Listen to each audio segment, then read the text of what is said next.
है। Okay, so hello everyone. सबसे पहले फूल है, चंदन है और है अक्षत। आप सभी को सान्यथिकर्या का अभिनंदन। तो कैसे हैं आप सभी? आज जो हमारे गेस्ट आ रहे हैं उनके बारे में सिर्फ मैं दो लाइनें कहना चाहूंगी और उनको आवाज देना चाहूंगी। बड़े बड़े अल्फाज सुनने में अच्छे लगते हैं, बड़े बड़े अल्फाज सुनने में अच्छे लगते हैं, लेकिन सरल शब्द ही हैं जो कि दिलों को सुकून दे जाते हैं। तो ऐसे ही व्यक्तित्व, घनी व्यक्तित्व की शख्सियत हमारे बीच है। तो मैं बुलाना चाहूंगी कावेरी लिली मैम को। तो मैं चाहूंगी एक बार जोरदार तालियों से हमारी आज की अतिथि का स्वागत किया जाए। अब आप बोलेंगे तालियां कैसे बजाए मैम, हम तो ऑनलाइन है। तो भाई अपने अपने इमोजी से खूब सारा प्यार हमारी मैम तक पहुंचाइए। और इसी के साथ मैं बुलाना चाहूंगी हमारी मैम को। नमस्ते मैम, कैसे हैं आप? नमस्ते सानिया जी, बहुत अच्छी हूँ। आप लोग के लिए आज उपस्थित हूँ। जी। बहुत बहुत हम प्यार आप सभी लोगों को। जी हम सभी बहुत बेकरार हैं आपको सुनने के लिए। तो सबसे पहले ना हम आपको सुने। हम आपसे एक छोटी सी चीज जानना चाहेंगे, उसके बाद हम आपको भी सुनेंगे। हम ये सबसे पूछते हैं, एक जब आपने लिखना शुरू किया होता है तो क्या होता है ना, हम एक पड़ाव से शुरू करते हैं। तो आपको लेखक बनने की प्रेरणा कहाँ से आई? क्योंकि मेरा मानना है लेखक जो होता है वो ऐसी कलम, उसकी कलम में इतनी ताकत होती है कि वो पूरे ब्रह्मांड को बदल सकता है। तो मैं आपसे जानना चाहूंगी मैम। ये तो कुछ चीज मैं मानती हूँ कि आपके जीन में होता है और कुछ आपको बाहरी दुनिया से भी प्रेरणा मिलती है। तो हमारे पिताजी बहुत अच्छे से लिखते थे और मैं समझती हूँ कि उनकी लेखनी को पढ़ने के बाद अक्सर अंदर ये बातें आती थी कि पिताजी कैसे इतना अच्छा लिख लेते हैं। तो वाह। कभी मुझे मौका लगे तो मैं भी ऐसे लिखूंगी। और अक्सर यही होता था कि जब भी कुछ पढ़ते थे तो लगता था कि ये लोग इतने अच्छे से कैसे लिख लेते हैं, तो मैं भी कभी लिखूंगी। और ये चीजें बचपन से होती रही। मतलब वाह। मैट्रिक टाइम आते आते हमारे अंदर में ये चीजें इतनी जोर लेने लगी थी कि तब भी थोड़ी थोड़ी चीजें हम लिखते थे। और फिर क्या बात है। जैसे जैसे लाइफ आगे बढ़ी तो ये चीजें कहीं गुम सी हो गई और सोचना भी छोड़ दिया कि कुछ लिख पाएंगे। लेकिन ये चीजें थी, कभी भी फोर लाइनर टू लाइनर लिखते रहते थे।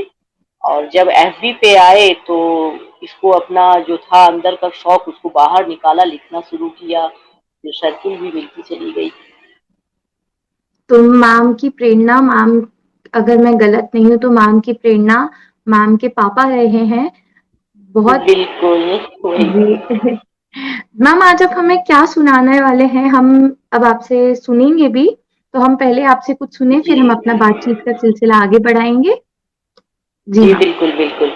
देखिए, लिखते समय जो सबसे ज्यादा हमारे नजदीक होती है दिल की, वो हमारी कलम होती है। जी। ठीक है ना? तो सबसे ज्यादा अगर किसी लेखक से आप पूछोगे क्या प्रिय है तो वो कहेगा कि मेरी कलम बहुत प्रिय है, क्योंकि कलम हालात लिखती है। और मेरी कविता का शीर्षक भी यही है कि कलम हालात लिखती है। तो वाह। ये आपको सुनाना चाहती हूँ। जी बिल्कुल। स्वागत है। कुछ नहीं कहती होठों से, कुछ नहीं कहती होठों से, पर जज्बात लिखती है। क्या? कुछ नहीं कहती होठों से, पर जज्बात लिखती है। सत्य की अटल पुजारन है, रात को रात लिखती क्या? है। सत्य की अटल पुजारन है, रात को रात लिखती है। रोकते हैं जब झंझावत देखो, तब करामात लिखती है।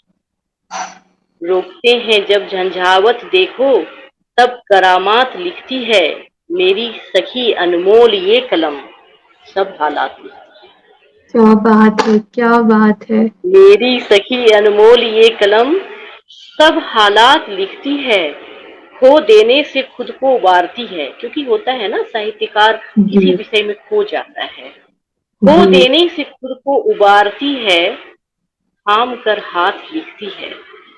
अश्कों क्या? के धारे से चुनकर, अश्कों के धारे से चुनकर चक्रवात तब लिखती है। अश्कों के धारे से चुनकर चक्रवात तब लिखती है। रख कांधे पर प्रेम, हस्त कलम, रख कांधे पर प्रेम हस्त कलम, सब हालात में। क्या बात, क्या मेरी बात। सखी अनमोल ये कलम, सब हालात लिखती है। कहती है, कलम जो है ना वो साहित्यकार और कलम का एक ऐसा रिश्ता हो जाता है कि उसको प्रेरित करती है। जी। कहती है उठ चल संग मेरे, कहती है उठ चल संग मेरे, फिर कायनात लिखती है। कलम बनती है तब जुबान ए खंजर, सारे बात लिखती है। कलम बात। बनती है तब जुबान ए खंजर, सारे बात लिखती है। अक्स दिखा देती है दुनिया के, अक्स दिखा देती है दुनिया के, बागो बारात लिखती है। मेरी बात। ये सखी अनमोल कलम, सब हालात। मेरी ये बहुत ही, सखी अनमोल कलम, सब हालात। तो कलम से जो बहुत। साहित्यकार का रिश्ता है वो मैंने जी। अपनी इस कविता में डाला है। और आपने जो विवरण किया, वाकई लोग कई बार कहते हैं तुम क्या लिखते हो। तो जिस तरीके से आपने सबसे पहले जो सखी बताया कि एक कलम को अपनी सखी मानो, और जिस तरीके से आपने उसका विवरण किया कि क्या क्या लिखती है और कैसे कैसे वो चुन चुन के शब्द लाती है, जी बहुत जी। ही उम्दा। और मैं आज ये मेरा सौभाग्य है, मैं कहना चाहूंगी, इस मंच से जितने लोग भी जुड़े हैं आज, मैं हमेशा ये प्रश्न अक्सर लोगों से कर लेती थी कि लिखते तो सभी हैं, ऐसा क्या लिखते हो आप। तो आज कावेरी जी मैम ने इसका जवाब बहुत ही उम्दा तरीके से सब तक पहुंचाया है। और सबसे बड़ी बात जो उन्होंने बताई है कि आपकी कलम आपकी सबसे अच्छी सखी है। So hats off to you ma'am, बहुत ही उम्दा, मजा आया आपकी सुन के। और धन्यवाद सारे धन्यवाद। लेखकों को भी अब पता चल गया होगा कि उनका सबसे अच्छा सखा या सबसे अच्छी सखी उनकी कलम ही होती है। जी बिल्कुल बिल्कुल। साहित्यकार के जीवन में एक तो जो बाहरी परिस्थिति होती है जिसमें वो होता है, और जी। दूसरी उसकी आंतरिक भावना होती है, और इन दोनों के सामंजस्य को सबसे अच्छे से जो कोई लाता है तो वो उसकी कलम है, और जी। कोई नहीं। और मुझे इसी के साथ एक छोटा सा शेर याद आ रहा है, मतलब चार पंक्तियां याद आ रही हैं। कई बार क्या होता है ना, जैसे अभी आपने बताया सामंजस्य रखना बहुत जरूरी होता है जीवन में, पर कई बार क्या होता है हम जी तालमेल नहीं बैठा पाते, और कई बार हम बहुत पेचीदा या संजीदा मुद्दों पर लिख रहे होते हैं, तो हमें ऐसा होता है कि यार लिखे कि नहीं। तो मैं यहाँ से इस मंच से सारे लेखकों को एक अपील करना चाहूंगी, चार पंक्तियों में अगर इजाजत हो तो मैम मैं कहना चाहूंगी। बिल्कुल बिल्कुल, इजाजत है सानिया जी, बिल्कुल बोलिए। जी। तो लेखक अगर तू हो गया मौन, लेखक अगर तू हो गया मौन, तो इस दौर की कहानी लिखेगा कौन। तो इस दौर की कहानी लिखेगा कौन। तू कर्म कर बहुत अपना, अच्छी। तू कर्म कर अपना, उपेक्षित होने से क्यों डरता है। तू कर्म कर अपना, उपेक्षित होने से क्यों डरता है। आने वाली पीढ़ी के सामने तू सच रख, तू सच रख। तो एक छोटी सी अपील है। कई बार हमने ये महसूस किया है कि हम जब कभी संजीदा मुद्दों पर लिख रहे होते हैं या कोई सच्चाई पर आवाज उठा रहे होते हैं, तो हम कई बार ना खुद से ऐसे हो जाते, लिखें नहीं लिखें। तो एक छोटी सी अपील थी। बिल्कुल बिल्कुल। जी। मैम, मैं आपसे जानना चाहूंगी, जैसे आपने भी बताया आपकी प्रेरणा आपके पापा रहे हैं, तो अगर जी आपकी, जैसे अब आपने बताया है, तो अगर आपके फादर की आपको जो भी सबसे अच्छी कविता या कुछ भी लाइन लगती हो वो भी मैं आपसे सुनना चाहूंगी। कि वैसे तो एक लेखक की हर कविता, हर पंक्ति प्रेरणादायक होती है, पर फिर भी उसमें से भी कुछ एक होता है ना कि नहीं, ये एक पंक्ति जीवन में मेरे बहुत काम आई है। तो मैम मैं आपसे जानना चाहूंगी।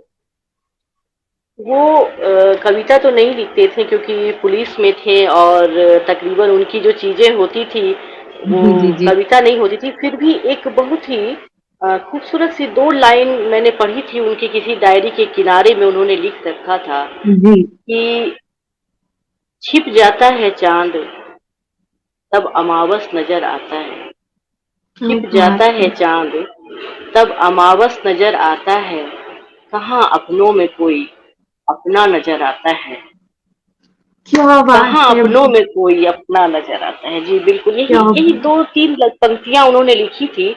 और बहुत मतलब इस पे गौर करके मतलब सोचो तो बहुत गहरी पंक्तियां थी कि बहुत। छिप जाता जी। है चांद, सत्कर्म छिप जाते हैं, और अमावस नजर आता है, यानी कुछ भी आपने जो गलत कर दिया हो वो पूरी दुनिया को दिखती जी है, कहाँ जी। अपनों में कोई अपना नजर आता। तो बहुत ही। ज्यादा नहीं लिखते थे वो केस ड्राफ्टिंग उसकी होती थी, उसकी शैली भी बहुत अच्छी होती थी। वो कुछ अपनी लिखते थे कहीं जाने का जो विवरण होता है ना कि आज उस स्थान पे गया, तो वो जो उनकी संस्मरण होती थी उसको मैं पढ़ती थी, और वो इतने अच्छे तरीके से लिखी होती थी कि इतनी अच्छे से कैसे लिख लेते जी। कि रात की जैसा कि बदलियों में चांद छिप रहा था और मैं गवाह था होने वाली उस घटना की। तो इतने अच्छे से हाँ। कोई कैसे सोच सकता है कि रात की बदलियों में, तो ये सारी चीजें कहीं ना कहीं अंतर्मन में आती गई कि पुलिस विभाग में होते हुए उनके अंदर कितनी मतलब गहरी भावनाएं छिपी थी जो शायद वो लिख नहीं पाते होंगे, वक्त नहीं मिलता होगा। जी। तो होता है और ना कि कभी कभी लगता है नहीं जी मैं लिखूंगी। जी। और जैसा आपने बताया आपके फादर पुलिस में रहे, तो काफी जो उनका दिनचर्या रहता है वो काफी भागम भागी बिल्कुल वाला बिल्कुल रहता है। बिल्कुल, उसके भागम भाग, बाद आप भी कह सकते हैं कि घर पे आपको वो 2 घंटे दिख गए तो वो बड़ी जी। बात है, वरना तो फिर और आप ये देखिए, एक लेखक का जीवन ऐसा कहा जाता है कि जब बिल्कुल जैसे पानी पे चांद दिखता है ना, लेखक का मन ऐसा जी जी होना चाहिए बिल्कुल। कुछ लिखने के लिए, तब जाके वो कोई चीज लिख पाता है। तो दोनों चीजों का जो सामंजस्य बनाया, मतलब इतनी अच्छी तरीके से आपके फादर मतलब अंकल ने लिखा। तो मैं अब यही सोच रही हूँ, मतलब इतनी अच्छी अच्छी, मतलब बहुत बड़ी वाली फैन हो गई होंगी कि मतलब हैट्स ऑफ टू। अब मुझे समझ में आ रहा है आपको ये प्रेरणा वाकई एक गॉड गिफ्ट है जो आप तक मिली है। बिल्कुल बहुत बिल्कुल, अच्छे। ये गॉड गिफ्ट ही मानिए, क्योंकि सारे कार्य को करने के बावजूद और जी आप पॉलिटिकल पार्टी में होते हैं, उसकी भी जिम्मेदारियां होती हैं, आप जी अपने घर के कार्य को भी देखते हैं, फिर भी अंतर मन में जो लेखक होता है, कवि होता है, वो कहता है कि लिखना नहीं छोड़, जी। और लिखते रहना है। सबसे बड़ी बात कि एक मन को एकाग्र करना, इतनी जीवन शैली में, ऐसी भागम भागी जीवन शैली में भी अपने मन को एकाग्र करके लिखना बहुत बड़ी बात है। कई बार हमारे साथ भी होता है, हमारा मन एकाग्र नहीं होता तो हम छोड़ देते हैं कि यार नहीं, अब नहीं लिख पा रहे हैं, कि हो गया। तो ये बहुत बड़ी बात है। मैम, मैं आपसे जानना चाहूंगी, अभी तक जैसे आप लिखते हैं, आपकी एक सबसे पसंदीदा, मतलब वैसे तो जो लिखता है उसकी सारी ही चीजें उसको बहुत पसंद होती है, फिर भी एक पसंदीदा कविता या शायरी गजल आपकी क्या है, हम जरूर सुनना चाहेंगे। Ma'am, over to you. Hmm, बिल्कुल, कई बार हमारे साथी जो ऐसे पूछते हैं कि कावेरी कहाँ से प्रेरणा आती है, तो मतलब जी ये जीवन का सफर ऐसा होता है कि आपको प्रेरणा देते देते भर देता है। तो अभी रिसेंट मैंने लिखा और मुझे बहुत अच्छी लगी, ये लिखने के बाद खुद ही बहुत अच्छी लगने लगी कविता, तो मैंने सोचा कि आज के शो के लिए तो कन्फर्म है कि ये मैं सुनाऊंगी ही आप लोगों को जी, कि स्वागत है। कहाँ से एहसास आते हैं। ठीक है, तो इसका शीर्षक है कि यूं ही नहीं एहसास आता है। जी, स्वागत है। यूं ही यूं ही नहीं एहसास आता है अपने होने का, कभी दिल को धड़कना, कभी तड़पना पड़ता आए, है। यूं ही नहीं एहसास आता है अपने होने का, कभी दिल को धड़कना, कभी तड़पना भी पड़ता है। टूटना पड़ता है जुड़ने की खातिर, टूटना पड़ता है कभी जुड़ने की खातिर, और टूटने की खातिर कभी फिर जुड़ना। हाय, बहुत यूं ही ही उम्दा, नहीं बहुत ही एहसास उम्दा। यूं ही नहीं एहसास आता है, यूं ही नहीं एहसास आता है अपने होने का। कभी करवटों में जगना होता है रात भर, कभी करवटों में जगना होता है रात भर, कभी सिसकियों में भी फिर सोना पड़ता है। बहुत ही गिनना उम्दा। पड़ता है गिनना पड़ता है हर कदम बेसाख्ता, और कभी बढ़ने को निशा मिटाना पड़ता है। जिंदगी में बहुत हर ही। एक क्षण से दूसरे क्षण में जाते समय क्या करती हैं हम, तो गिनना पड़ता है हर कदम को बेसाख्ता, और कभी बढ़ने को सिस्कियों मतलब निशा को मिटाना पड़ता है।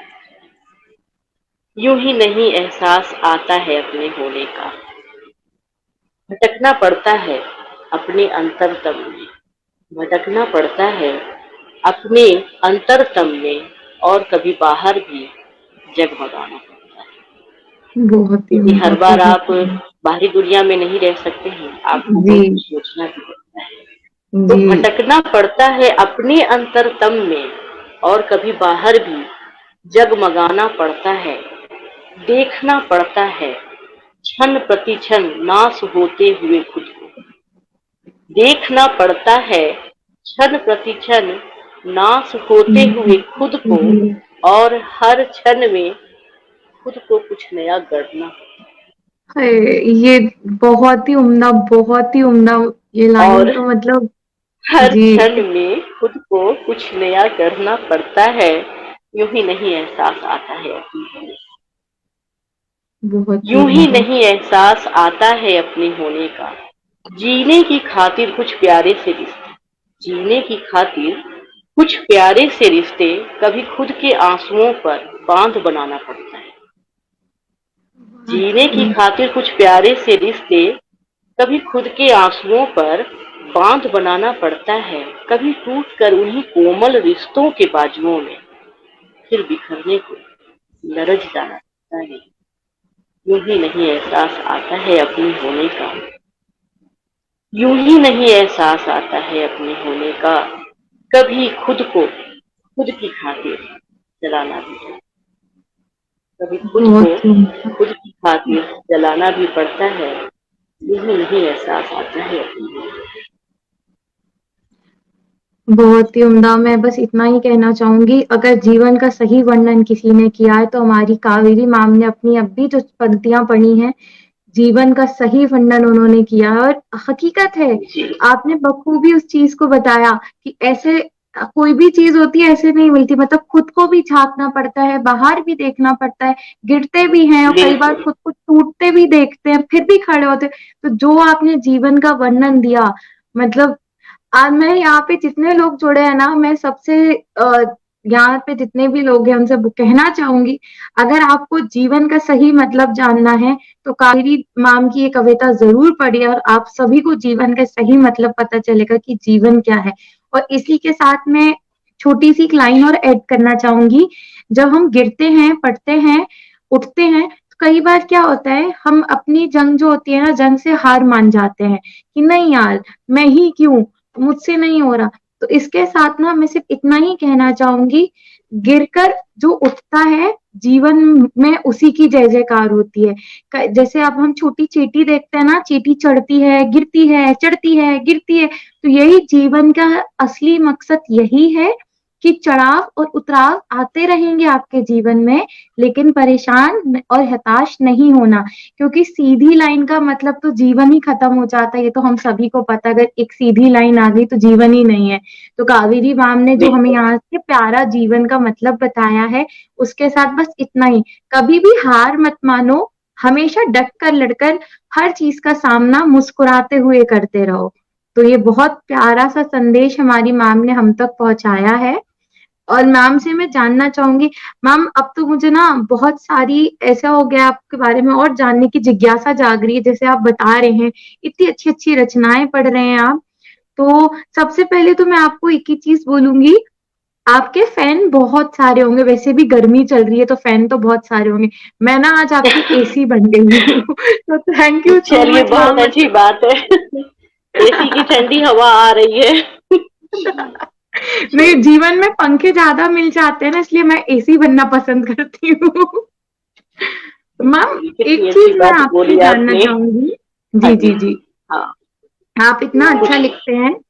हाँ, मैं चाहूंगी इस मंच से आप जो हमारे अभी नए नए लेखक जो लिखना शुरू कर रहे हैं, जो साहित्य में कदम अभी पहला रख रहे हैं, साहित्यिक दुनिया में साहित्य को जान रहे, उनको आप एक एडवाइस क्या देना चाहेंगी, या एक सलाह ऐसी क्या देना चाहेंगी ताकि वो इस जो साहित्यिक दुनिया में आ रहे हैं, कदम रख रहे हैं, तो उनको उसमें मदद मिले। देखिए, क्या है कि अभी हमारे आसपास की जो स्थिति है, हम खुद जी, देखते हैं कि लोगों ने जीत हासिल करने को मकसद बना रखा है। ठीक है ना? तो जी जब हमारा मकसद सिर्फ विजय हासिल करना होता है, तो हम क्या करते हैं कि पक्षपात कर जाते हैं, कहीं न कहीं पे सच्चाई नहीं लिख पाते हैं। जी तो लेखकों से हमारे जो अभी जितने भी न्यू जनरेशन के लेखक आएँगे, हम उनसे एक अपील ये करना चाहते हैं इस मंच के माध्यम से कि चाहे कैसे भी हालात हों, आपको माँ सरस्वती के वरदान के स्वरूप कलम प्राप्त हुई है।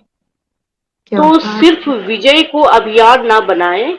आप अगर अपने हृदय की उस भाव को मार देंगे जो सत्य कहना चाहती है ना, तो कहीं ना कहीं फिर आपको आत्मग्लानि होगी। तो उस आत्मग्लानि का शिकार आपको नहीं होना है। आप हमारे देश की भविष्य है, युवा पीढ़ी है। आपके हाथों में जब कलम जी जा रही है, तो हम बिल्कुल यही उम्मीद करेंगे कि आगे भी आप जो लिखें वो सत्य की पक्षधर हो। वो जीत हासिल करने के लिए किसी के मन को रखी हुई कविता ना हो, किसी को खुश करने के लिए लिखी गई कविता ना हो। वो उद्गार होनी चाहिए जो आपके हृदय से निकले, तो सीधे दूसरे हृदय तक तीर की तरह घुस जाए। जी आपने दुनिया को बदलने की जिम्मेवारी है। मैं समझती हूँ अभी जो भी हमारे युवा पीढ़ी आ रहे हैं, उनको जिम्मेवारी है कि वो आगे की पीढ़ी को कुछ अच्छा हस्तांतरण करके जाएं। जैसे आज हम लिख रहे हैं, तो हम भी लिख सकते थे, बहुत सारी चीजें ऐसी लिख सकते थे जिससे लगता है कि श्रृंगार ही श्रृंगार गिर रहा है। लेकिन जी फिर जी जी फायदा क्या है जब अगर आप सत्य नहीं लिख पा रहे हैं, तो आपने कलम क्यों पकड़ा है?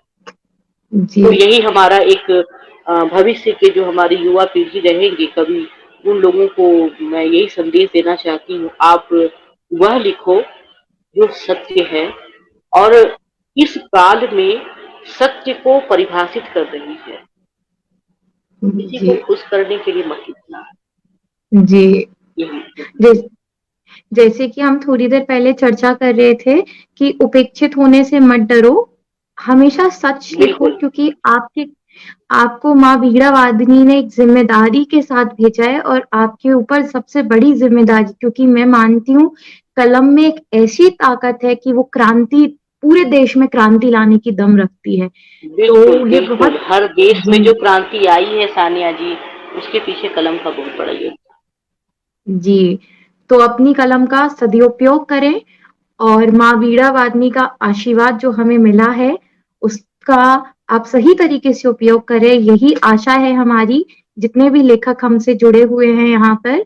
बाकी फिर अपना अपना, जैसा कहा जाता है कि अपना अपना क्षेत्र है, अपनी अपनी आपकी समझ है कि आपको किस पे लिखना है, तो हम किसी की तौहीन नहीं कर रहे हैं यहाँ से, नहीं तो अभी लोग पकड़ के मुझे मारेंगे, हाँ बेटा आओ तो हम किसी की तौहीन नहीं कर रहे हैं, हम सही सिर्फ है। आपको बता हम किसी को जी रोक नहीं रहे हैं, जी लेकिन भविष्य के लिए सत्य को लिखना ही जरूरी है।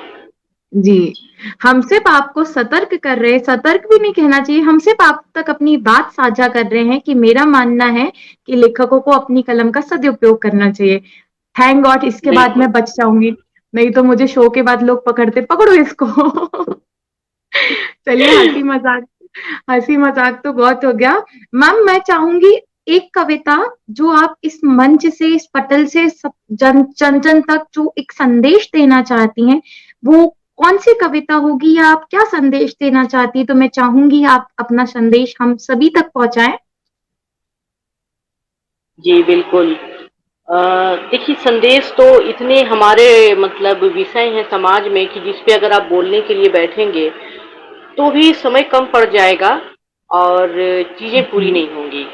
तो जी दो संदेश मैं देना चाहती हूँ अपने इस मंच से लोगों को। एक तो हमारे जो देश में स्थिति हमारी अपनी मातृभाषा की है, उसको हम चाहते हैं कि आप बिल्कुल सुधार करें, क्योंकि लोग हिंदी को हिंदी दिवस पे मना रहे हैं, और मातृभाषा होने के बावजूद उसका सम्मान नहीं है। जबकि हमारा जो जीवन है, जो सनातन धर्म है, हिंदू धर्म, सनातन धर्म का जी सारा सार्वभौम सत्य एक शब्द में जी समाया है बीज में, जिसको हम ओंकार कहते हैं। और जी ओंकार के नाद को एक शिशु गर्भ में ही सुन लेता है। जी तो आप समझ लीजिए कि जब हम जीवन में आए हैं, और हमने इसके विस्तार को नहीं बढ़ाया, हमने इसको सम्मान नहीं दिया, यदि अपनी मातृभाषा जो सीधे उस सनातन से चल रही है, तो फिर जी कहीं ना कहीं हम बेमायने कर देते हैं।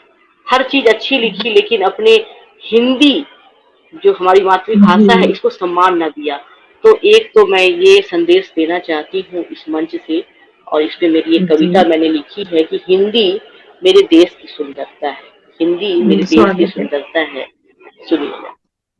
जी जन्म भी न मिला था जब, जन्म भी न मिला था जब, तब गर्भ में ये नाद सुना, ओम बात से माँ की रचना सीखी, ओम से माँ की रचना सीखी, जीवन का उत्साह सुना। क्योंकि गर्भ में बस एक यही नाद चलता है जिसको बच्चा सुनता है।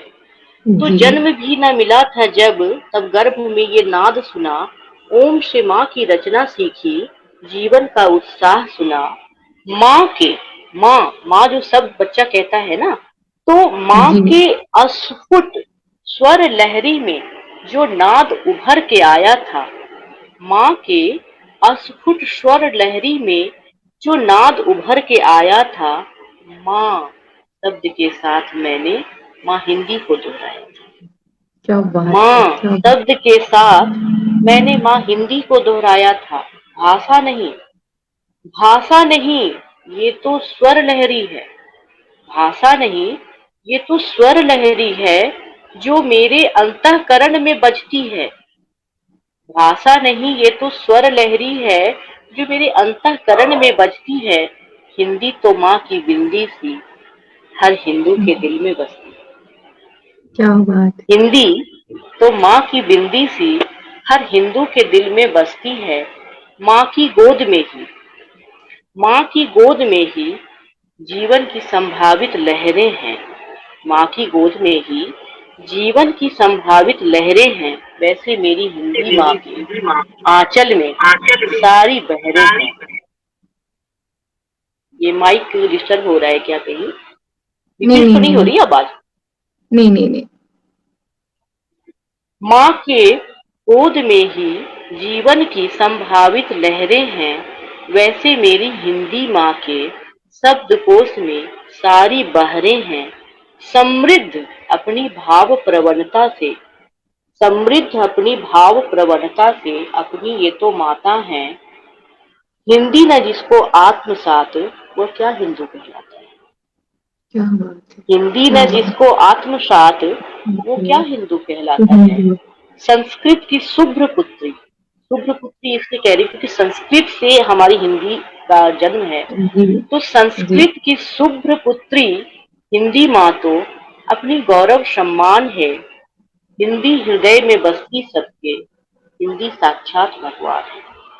हिंदी हृदय में बसती सबके, हिंदी साक्षात भगवान है। हिंदी भाषा से ही मेरे हृदय को मिली मुखरता है। हिंदी भाषा से ही मेरे हृदय को मिली मुखरता है। हिंदी सिर्फ भाषा नहीं, मेरे देश की सुंदरता है। हिंदी वाह, सिर्फ भाषा नहीं, मेरे देश की सुंदरता है। हिंदी सिर्फ भाषा नहीं, मेरे देश की सुंदरता क्या बात, क्या है। बात। तो अपनी हिंदी को माँ की तरह सम्मान दीजिए और आत्मसात करिए। हम हिंदू कहलाते हैं, और अगर हिंदी का सम्मान नहीं करते हैं, कहीं न कहीं अंग्रेजी की तरफ जाते हुए अपनी हिंदी को भूल जाते हैं, तो यह पक्षपात है कि यदि मेरी माँ से ज्यादा पढ़ी लिखी स्त्री मेरे सामने आए, तो मैं अपनी माँ को भूल जाऊं और वहां नतमस्तक हो जी जाऊं, तो कहीं न कहीं मैं जी पक्षपात। बिल्कुल। और जैसा एक आपने एक तो कहा। मैं, जी जी जी जी जी बिल्कुल, एक तो ये मैं कविता अपने इस मंच से सबको बोलना चाहती हूँ, संदेश देना चाहती हूँ।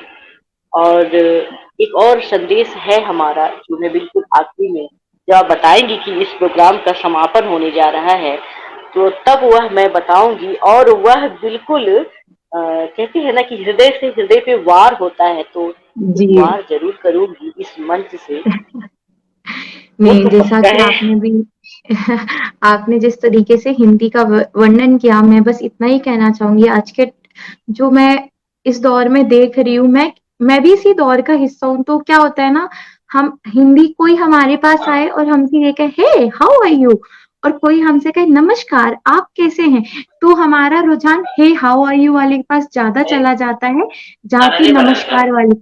तो ये छोटी छोटी सी चीजें हैं जो हमें जरूर इस पे काम करना चाहिए। और जब बात हिंदी की आती है, मेरा मानना ये है, कोई आपको आके अगर सिर्फ इतना सा कह दे आई लव यू, से ज्यादा जब कोई वर्णन करे कि तुम्हारी आंखों में देखो, तो मतलब कोई इस तरीके का वर्णन करे, तो एक भाव से आप जुड़ते हैं। तो ज्यादा से ज्यादा बिल्कुल ये हिंदी वैसे भी हिंदी नहीं है, ये हमारे भाव हैं जो हमें मिले हैं। और बिल्कुल जैसा कि भी बिल्कुल कावेरी मैम ने कहा, ये हमारी माता है, तो हम अपनी माता को कैसे छोड़ सकते हैं। तो ज्यादा से ज्यादा प्रयास ये कीजिए कि हिंदी का ही हम उपयोग करें। और अभी तो वैसे भी बहुत सारी योजनाएं ऐसी चल रही हैं जो हिंदी के लिए ही आगे बढ़ाने के लिए ही आ रही हैं। तो हिंदी कोई शर्म की बात नहीं है। हम कहते हैं ना हिंदी है, हम हिंदुस्तान है हम, ये शर्म की बात नहीं है। ये हमारे लिए बहुत बड़ी भाग्य की बात है कि हम इस हिंदुस्तान में जन्मे हैं और हिंदी हमारी माता है, वो हिंदी जो बिल्कुल सबके दिलों को जोड़ती है। तो प्रयास ये कीजिए, ज्यादा से ज्यादा हिंदी बोलिए। ये हेलो हाय गुड नाइट के जमाने में ना, हिंदी का दोबारा से, यानी कि अपनी माँ का आंचल दोबारा से पकड़ने का हम सब प्रयास करेंगे। तो हम इस मंच से ना आज दूसरी चीज क्या सीख रहे हैं, हम ये प्रण लेते हैं, जो हमारी माँ का आंचल हमसे दूर जाता जा रहा है, उसको हम वापस से थामेंगे और अपनी माँ के आंचल में दोबारा से खेलेंगे, दोबारा से लहराएंगे। इसी के साथ मैं मैम को बिल्कुल दोबारा आवाज देना चाहूंगी, क्योंकि हमारा कार्यक्रम अंतिम चरण पर पहुंच चुका है। हम चाहते तो नहीं है आपसे बिल्कुल विदा लेना, लेकिन समय की पाबंदी हमारे साथ है। तो हम चाहेंगे मैम, आपने कहा था कि आप हमें कुछ और भी सुना, जाते जाते कुछ सुनाना चाहेंगी, तो मैम हम बेसब्री से इंतजार कर रहे हैं। बिल्कुल। देखिए जैसे कि हम और आप अभी मंच पे बैठे हुए हैं, हम 2 स्त्रियाँ हैं, आप न्यू जनरेशन हैं और हम आपसे थोड़े से पीछे हैं, मतलब पहले आ चुके हैं। लेकिन हम दोनों यहाँ पे जो बैठे हैं और जी पूरी दुनिया जो चल रही है, आप देख के समझ सकते हैं कि ये सारी चीज़ें चलाने के पीछे एक बहुत बड़ी शक्ति है। और आप उसको आदि शक्ति बोल के पूजा करते हो या जी अपने घर में सरस्वती बोलते हो, लक्ष्मी, काली, अब जितनी भी माता शक्ति, मातृ शक्तियों की पूजा करते हो, वो सब स्त्रियां हैं। जी तो जब हम शक्तियों की पूजा करते समय इतने नतमस्तक होते हैं, तो फिर हमारे घर में स्त्रियां होती हैं, हमारे आसपास स्त्रियां होती हैं, हमारे चारों तरफ की परिस्थितियों में स्त्रियां होती हैं, तब उनके प्रति हम इतने असहिष्णु कैसे हो जाते हैं कि जब उस स्त्री को हम एक सुविधा देते हैं तो ऐसे करते हैं, अच्छा कर दो ना, महिला है कर दो। तो उस समय हम उसको शायद एक दूसरे दर्जे पे सोच जी लेते हैं, अच्छा स्त्री है इस पे दया कर दो, जी, सुविधा दे रहे हैं। करुणा भाव। लेकिन जी हाँ, करुणा भाव से आके कभी भी स्त्री को हमने बराबरी से नहीं सोचा है, कभी भी स्त्री को हमने बराबरी से नहीं सोचा है। जी कुछ किया भी है तो कहीं ना कहीं पे मन में यह भाव रख के किया है कि हम उस पर एहसान करते हैं। जी तो ये मेरी आखिरी कविता, और इस मंच से हर उस देखने वाले के लिए एक संदेश है। ये जी मैं कहती हूँ कि इस हृदय से उस हृदय तक जाने वाला एक तार बने, एक सेतु बने, कि जब तुम जी, किसी स्त्री के लिए कुछ करते हो तो दया भाव से मत करना, खुश होके करना, प्रकृति ने तुमको एक मौका दिया है। क्या बात है। ठीक जी है? तो इसको मैं ऐसे लिखती हूँ, अबला जिसको तुम कहते हो, अबला जिसको तुम कहते हो, उसी की कोख में तुम पलते हो। अबला जिसको तुम कहते हो, उसी की कोख में तुम पलते हो।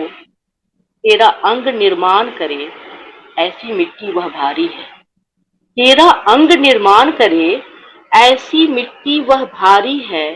दया दान की वस्तु नहीं, वह जीव नहीं, वह नारी है। क्या बात है, क्या दया बात दान की वस्तु नहीं, वह जीव नहीं, है। वह नारी है। नारी है। छाती का जिसके दुग्ध पान, छाती का जिसके दुग्ध पान, ता उम्र तुम्हारे नस नस में बहता। छाती का जिसके दुग्ध पान, ता उम्र तुम्हारे नस नस में बहता। स्त्री से पाके जीवन तू, उसको ही चरित्रहीन है कहता। क्या बात है। स्त्री से पाके जीवन तू, उसको ही चरित्रहीन है कहता। तन तक ही बढ़कर उलझ गया, तन तक ही बढ़कर उलझ गया, मानवता पर तू गाली है। दयादान की चीज नहीं वह, जीव नहीं वह नारी है। बस उसको बाहरी तल पर नहीं देखिए, आप उसकी आत्मा अगर समझ सकते हैं तो जी। समझिए। स्त्री लगती निर्लज्ज तुझे, स्त्री लगती निर्लज्ज तुझे, जब अपने हक को उठ जाती है। मान्यता और लांछन को सहकर अधिकार को कदम बढ़ाती है। मान्यता और लांछन को सहकर अधिकार को कदम बढ़ाती है। रौंदते तुम पुरजोर कदम से, जब स्त्री बढ़ती है तो उसको रोकते हैं लोग। रौंदते तुम पुरजोर कदम से, क्या तुझ में लाचारी है। स्त्री को क्यों रौंद रहे हो। रौंदते तुम पुरजोर कदम से, क्या तुझ में लाचारी है। दया दान की चीज नहीं, वह जीव नहीं वह नारी है। नारी है। बहुत ही उसके भी अरमान हिरन से, स्त्री के अंदर भी चपलता है जिसको दाबने का प्रयास किया गया है। उसके भी अरमान हिरन से, उड़ने की इच्छा गगन पे। सुर लय और छंद संग, संस्कृति बढ़ाती वतन के। सुर लय और छंद संग, संस्कृति बढ़ाती वतन के। अंतरिक्ष का भ्रमण कराई, अंतरिक्ष का भ्रमण कराई, वो 16 है चिंगारी है। अंतरिक्ष का भ्रमण कराई, वो 16 है चिंगारी है। तू मनुज खोल में बैठा, तू मनुज खोल में बैठा, कहता उसे व्यापारी है। तू मनुज खोल में बैठा, कहता उसे व्यापारी है। दया दान की चीज नहीं वह जीव नहीं वह नारी है। बिल्कुल। तो यदि आपने नारी को नारी नहीं समझा, कहीं उसको सुविधा देते समय एहसान सोच रहे हो, तो पुनः इन पंक्तियों को याद कर लेना। जी। दया दान की चीज नहीं, दया दान नहीं, जीव नहीं वो नारी है। और इतनी बेहद कविता के बाद मैं निशब्द हो गई हूँ। बस मैं इतना ही कहना चाहूंगी, सब जितने भी जन हमारे साथ, जितने भी लोग हमें देख रहे हैं, हमारे साथ जुड़े हैं, सिर्फ एक छोटी सी बात कहना चाहूंगी। ये हमारे भगवान शिव, जिनको हम सभी महादेव के नाम से जानते हैं, उन्होंने खुद कहा है, अगर आप पढ़ेंगे इस चीज को तो आप जानेंगे, जो शिव में ई लगता है वो सती जी, जो हमारी माता सती हैं, उनसे ही मिलके शिव बनता है। सती जी के बिना शिव भी सब है। तो ये प्यारा सा जो एक संदेश है, ये हमारे भगवान शंकर जी ने भी दिया है कि नारी के बिना तो वो जब खुद कुछ नहीं है, तो हम जैसे लोग तो कुछ है ही नहीं। तो उसको सबसे पहले आप नारियों का सम्मान कीजिए। सम्मान से तात्पर्य ये नहीं है कि आप दिखावटे के लिए सम्मान कीजिए, सम्मान से मतलब है एक बराबरी की समझिए। और नारी को, जैसा कि अभी कावेरी जी ने हमें बोला कि नारी कोई वस्तु नहीं है, वो नारी है, वो भी सम्मान की हकदारी है, तो उसका भी सम्मान कीजिए। और जब कभी आपका मन डगमगाने लगे, डोलने लगे, तो कावेरी मैम की ये पंक्तियां दोबारा से याद कीजिएगा, तो आपको एक राह मिल जाएगी। तो इसी के साथ मैं कावेरी मैम को सबसे पहले ढेर ढेर सारी शुभकामनाएं देती हूँ। मैम आप आए और हम सबको इतनी सारी अच्छी अच्छी चीजें सिखाई। और जैसा कि आपका नाम है कावेरी, जहां तक मेरी समझ है, कावेरी मठ का नाम जो है एक नदी से लिया गया है, जो बहती रहती है। तो आप ऐसे ही अपनी ज्ञान की गंगा हम सब तक भेजते रहिए, हम सबको अपनी ज्ञान की गंगा से स्नान कराते रहिए। यही ढेर सारी शुभकामनाएं आपको, और पुनः आपका ढेर सारा आभार कि आपने अपना कीमती समय हमें निकाला। और जाते बहुत बहुत आभार, आपने इस मंच के द्वारा मुझे अपने ढेर सारे विचार आप लोगों के बीच रखने के लिए बुलाया। बहुत बहुत आभार आपका जी। और साथ ही साथ जाते जाते बस मैं इतना ही कहूंगी, जो मैं हर बार सबसे कह के जाती हूँ, लोग कभी भी लिखना मत छोड़िए, लिखते रहिए, मुस्कुराते रहिए और हमारे साथ जुड़े रहिए। सो पुनः नमस्कार, राधे राधे। राधे राधे। और मैं चाहूंगी जाने से पहले आज हमारे साथ हमारे रोशन भैया जुड़ नहीं पाए हैं, वो कार्य स्थल में थोड़े से बिजी थे, थोड़े से व्यस्त होने के कारण, तो आज हमने उनको भी बहुत मिस किया है, उनकी कमी हमें खले, तो मैं रोशन जी का भी आभार व्यक्त करूंगी कि उन्होंने इतना समय निकाला। सो रोशन भैया, आपका ढेर सारा आभार, और ऐसे ही आप हमारे साथ जुड़े रहिए और खूब सारा अपनी छोटी सी बहन को स्नेह करते रहिए। तो पुनः आप सभी का ढेर सारा आभार हमसे जुड़ने के लिए। राधे राधे।